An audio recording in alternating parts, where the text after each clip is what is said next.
Hiya, and welcome back to Home Somewhere Else. The game that teaches us that... I had one planned, too.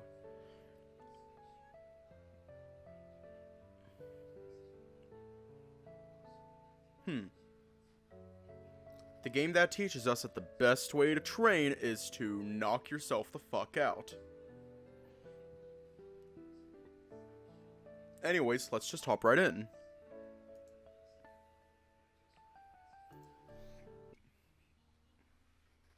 The days come and go, and all the while, Zoma encases your hand. In the shower, during meals, while you sleep, while you're climbing the mountain to train, during your training, and on your way back down, always on. It's become a routine. Wake up, breakfast, climb the mountain, train, go back down.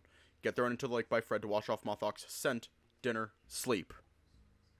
All with your Zoma active. You're decidedly grateful it doesn't have a continuous cost. The very thought of how exhausting that would be exhausts you.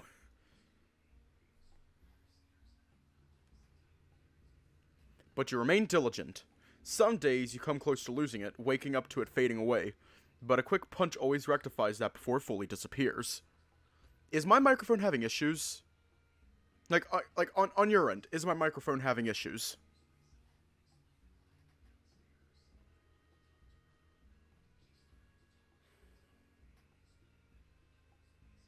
Oh, okay.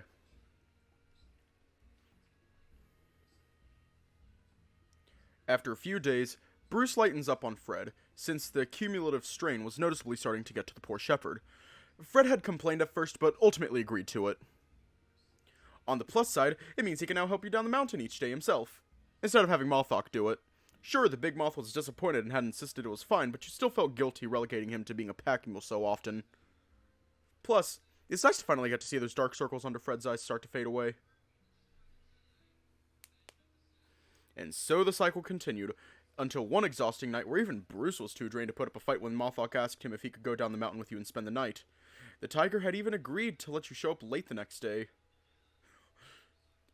Slumber party! You'd have celebrated more if you weren't so tired. In your collective defense, all of you had earned a break. Even Mothok, a seemingly boundless source of enthusiasm and energy, was showing his fatigue.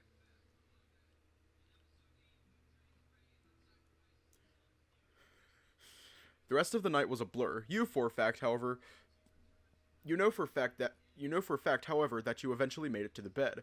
And you must have passed out quickly. In the middle of the night, you blearily wake up and find yourself staring at your bare right hand. You stare at it with half-lidded, blurry eyes. You have barely enough conscious thought to realize that something is wrong here, but not what specifically. Deciding to deal with it in the following morning, you absentmindedly roll your fingers, and as your eyes close up again, a dim blue glow enshrouds that hand once more. You nestle up against Fred, getting comfortable again, and let yourself begin to drift back off to sleep.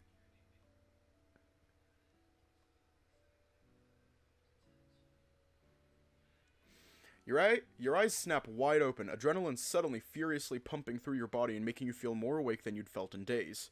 You stare at your right hand as if it's some alien monster, briefly wondering if that was a dream. So you dismiss your Zoma, staring intensely at your hand as the glow fades, and then, like flipping a switch in your head, it comes right back.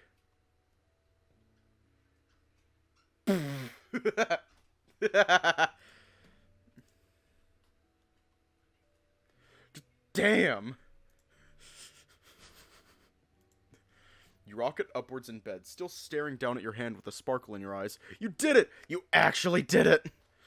After all this time keeping your Zoma on for hours and hours and hours non-stop, you finally called on it without needing to move your arm at all. Much less throw a punch! Mothok, who had managed to somehow squeeze in between Fred, peers over the shepherd's shoulders to watch you for a moment as you flicker your Zoma on and off with your hand with utter childlike glee before softly applauding your accomplishment. Then he promptly passes right back out. Now you think about it, how in the hell did you, Fred, and a muscular moth like him manage to fit on such a small mattress anyways? Carefully, clearly. You were all squished super close together, and even then, Mothok was hanging halfway off the side. That morning, after subtly banishing Mothok before he could devour your entire breakfast by telling him to wait for you at the edge of the forest, you meet up with Jenny downstairs.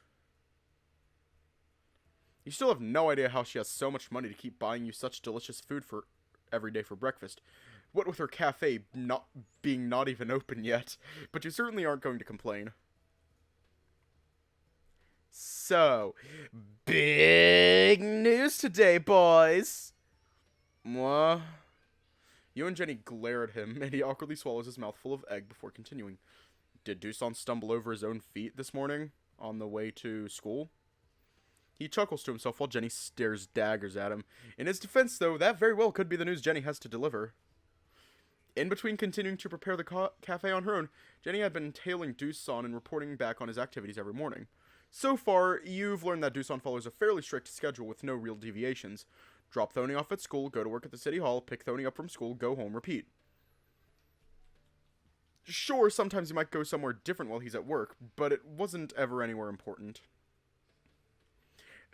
At least as far as Jenny could tell, since she couldn't ever follow him too closely, some quote-unquote sketchy dude was always following him around that made tailing hard. Probably just a bodyguard, you wager, but Jenny insists he's way too sketchy to just be a bodyguard. In fact, most of her news was just her overblowing the importance of menial things. Doosan dropped his wallet today. Thony sneezed, and Doosan didn't say bless you. They're having a sale on gummy bears at the candy store. That's actually really good news. But today she looks way more intense as she clears her throat to shut Fred up. No. Jackass. It's actually something big this time. I don't know if you noticed, but it's super freaking early, so I shouldn't even have news about Doosan yet. But while I was out getting breakfast, I spotted him and Thony rushing to school. It was barely even open before he dropped the kid off. You both blink, then glance up at the clock, 8:17. Holy crap, that is early. Jenny Bond. Aw, shit, James Bond reference. I love it. Crap, that is early. We should go see him. Ooh, Mothawk's gonna be mad. Jenny follows you outside, struggling for a moment to lock up behind you. Once she's done, she marches off toward the school, but she stops after a few steps when she realizes you're not following her. She turns around and stares at you expectantly, like a puppy waiting for a treat. Oh, are you coming too, then? Yeah! I always love going to the school sometimes, you know, to nag Mr. Lorenzo about stuff, or help him with paperwork. Fred stares Jenny's wide, innocent smile down with a glare of disappointment. Seriously? Who are you even trying to fool? Jenny scoffs, that smile fading from her face immediately into a tight frown as she glares at Fred. Well, Chad was eating it up. Thanks for blowing it for me, Fred! Wait, what? Today's burger day in the cafeteria, Jenny. For some reason, sees it as an all-you-can-eat burger buffet since she's an alumni and also knows the lunch ladies. For your information, they are the ones always inviting me to the kitchen so I can spill the juicy tea for them. They crave the tea, Chad. They yearn for the tea. Okay. Since when did they have a burger day? We didn't have anything like that back when we were in school. Oh yeah, it's something Mr. Lorenzo came up with recently to help raise student morale. Damn. No fair. I might have actually enjoyed going to school if we had burger days. Yeah, you would have loved Mr. Lorenzo as the principal. Yeah. Anyways, let's get going, shall we? Sure. The three of you head towards the school, watching the now familiar sight of Marimabo coming to life around you as it wakes up, with stores flipping their signs to open and lights flickering on. This fucking game. After a short walk, you guys made it to the school's entrance, where Mr. Lorenzo, as always, is greeting parents and students alike. Just beside him, Thony is sitting sullenly on a bench, idly fiddling with the strap on his backpack. As you approach, his forlorn gaze slowly drifts up to you, and he immediately bursts with energy, leaping up to his feet. Mr. Chad! Mr. Fred! Ma'am! Hey, Thony. Sup, little buddy. H. I. How's everything going? Fred kneels down next to Thony, leaning in nice and close with a sly grin on his face. As if sharing some deeply important secret, he whispers into Thony's ear. We're making big progress. Operation Cat Rescue is almost a go. Do you think you and your mom can hang in there a bit longer, Agent Thony? Despite his situation, the little kitten's eyes beam at Fred's playful framing of it all. Then he nods eagerly. As long as it takes, Mr. Agent Fred. Okay. I'm just gonna say this. I did not, when I was in high school, granted, this was like, God damn, it was like, just a few months, it'll be 2.5 years ago since I left high school. Damn. I feel old. Even though I'm not old. No. I did not like Burger Day. I hated Burger Day. I did not like it, but I still ate the burger because what else was I going to do? Not eat the burger? But no, call me weird. Call me weird as hell. Call me weird as hell for this. I liked Fish Sandwich Day. I loved Fish Sandwich Day. Call me weird as hell. Go ahead, I'm waiting for it, but no. I loved Fish Sandwich Day. As long as it takes, Mr. Agent Fred. Fred gets up again, flashing him a smile before patting his head. Hey, to each their own. Good to hear, Agent. Very, very good. But that's not all we're here for. Madam Rabbit is also on a mission to eat all of the cafeteria's burgers. Frederick. Hang on, let me just... Frederick. Fred's big grin fades immediately. A cold sweat forming on his brow as Jenny's murderous glare drills into the back of his head. Thony, thankfully, doesn't seem to notice, instead looking up at Jenny with a big grin. Really, ma'am? Because that would be awesome! I could get some extra burgers if you want them. Really? Yeah, I always help out around the cafeteria with a friend of mine, and they always give me a whole bunch of extra food that they'd usually just throw away. Oh my god, I love this kid. I would have to cook for, like, a week. Do you even cook at all, bro? Frederick. That's actually really sweet of you, Thony. I'm proud of you for taking charge. Yeah, same here. Chad and I used to do the same when we were in school. Good to know their old traditions haven't changed. Well, now I actually feel kind of bad about mooching off of your hard work, kiddo. Are you sure you'd be willing to share? Yes, ma'am. Mr. Lorenzo told me you were a poor, sad... Oh, shit. Oh, shit. God damn. God damn, Thony. This kid has no chill. He's got no fucking chill.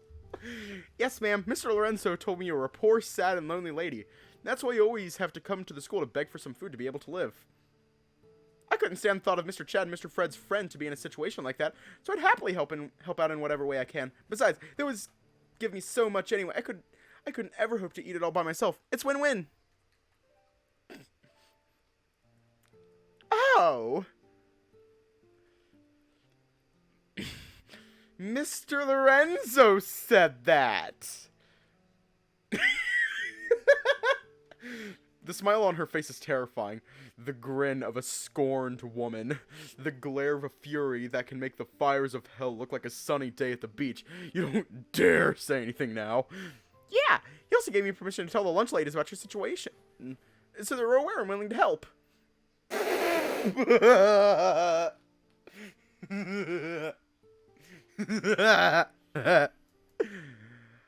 Oh my! Mr. Lorenzo is such a good man, isn't he?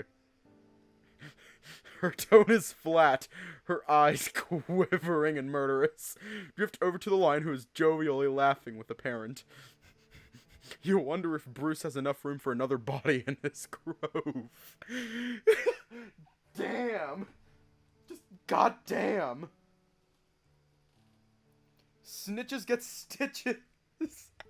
Snitches get stitches and thrown into ditches with all them other bitches. Getting a drink. Damn!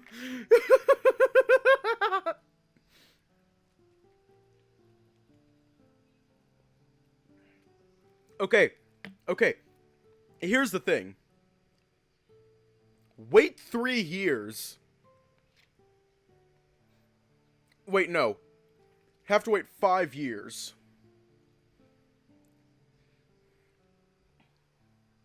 You have to wait 5 years because Thony's 8, and assuming, and I'm just assuming right now that this game takes place in Florida. I could be wrong, and I'm probably wrong, but assuming that, because I don't have experience with other education systems around the world, I only have experience with the American public education system. He's 8 years old, which means he would be around 2nd grade, maybe 3rd grade. Just wait 4 or 5 years. That kid will be a fucking savage. I swear to God, 7th graders are so fucking terrifying. Because, like, just by looking at you, they can point out your weaknesses. They can smell your fear. And Thony is already a savage. So, in just 4 or 5 years, he'll be able to smell fear. Totally. So don't worry, ma'am. I've got you covered. Jenny looks down at Thony with the last ounces of tenderness in her being. Then that gaze slowly drifts to Fred. Her smile now absent of anything but hate. You look at Fred, and Fred looks back at you, more terrified than he was when staring down the maw of death at the mountain. He nervously smiles. Hey, Thony. The tiny voice breaks through the oppressive tension from behind you, cutting into that disturbing silence. Before you can turn around, a small kid trots carefully up to Thony, smiling and awkwardly waving. He's a small white Samoyed, a little shy-looking with a defensive posture. His eyes peer out from a black stripe across his face, similar to a raccoon's mask. He must be a mixed breed as well. He's so cute! Thony eagerly hugs him, pinning his arms to the side as he lifts him up and spins him around. Hey, Roro! They only spin for a brief moment before Thony loses his balance and the pair topples over, though thankfully they land on Roro's backpack, cushioning the fall. After a moment, they start giggling, then stand back up. Whoops, sorry about that. I thought I did. Sorry. Oops, sorry about that. Mr. Chad, Mr. Fred, ma'am, this is my friend Roro, the one I was telling you about. Oh, hey, nice to meet you, Roro. Hey, dude. Sup, Roro? Long time no see. Roro flinches, his face flushing a bit as he looks at the ground, grabbing his own arm awkwardly and responding in a quiet, clearly anxious tone. Hello? Before the conversation can continue any further, though, a bell echoes out from within the school building. Anyways, that's our cue. I'll be counting on you guys, okay? And I'll definitely save some burgers for you, ma'am. Let's go, Roro, before she gets here. Alright.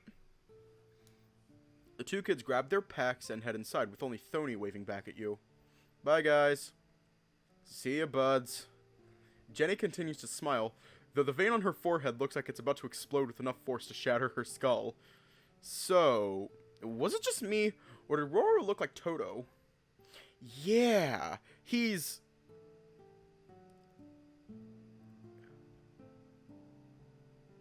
Suddenly, someone casually shoves their way in front of you, interrupting Fred.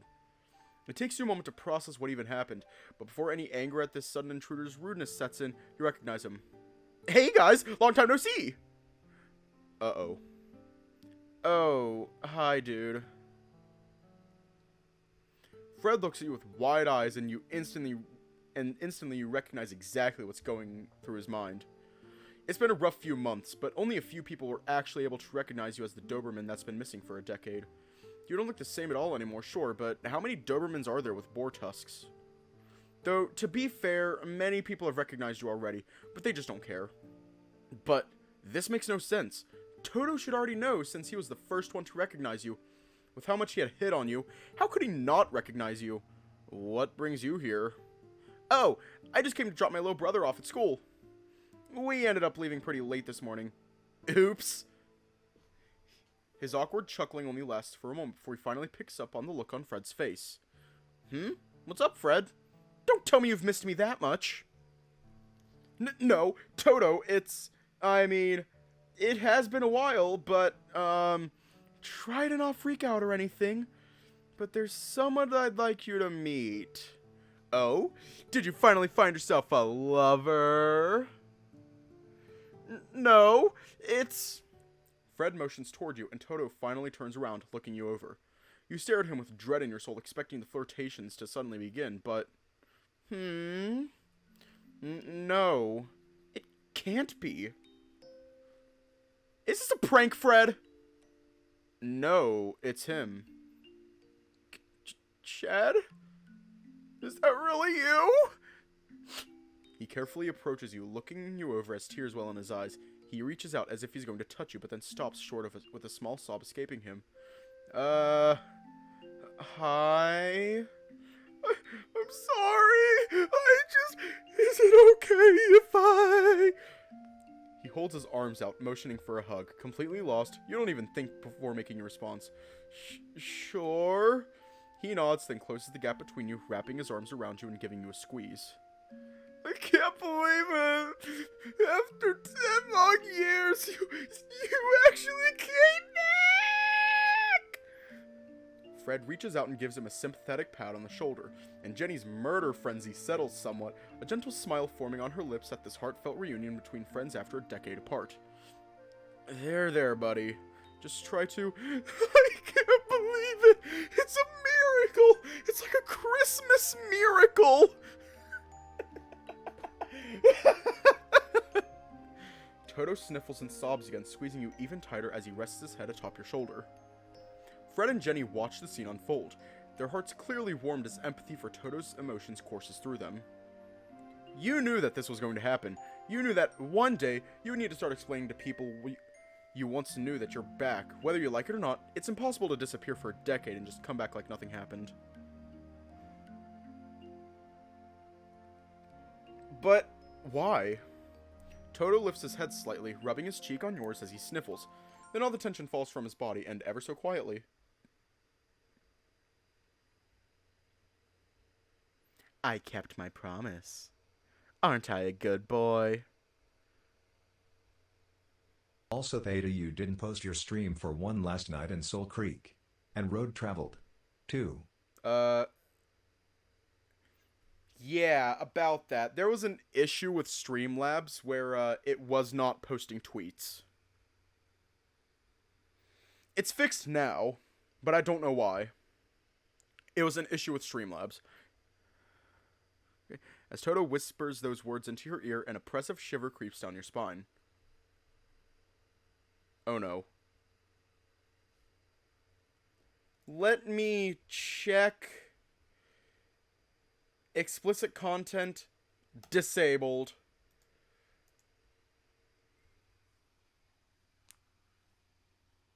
God.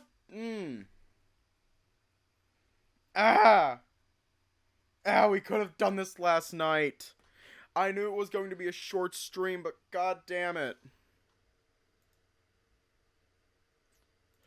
You know what? I'm going back a while. Going back to here. And we are going to do something different. There is going to be an extra stream. I just got to get it all set up. So, hear me out. Yeah, gaming. I'm thinking the Stanley Parable. I just have to get it installed. Anyways, stay safe, have a good night, and I will see you all tomorrow if you aren't sticking around for the extra stream.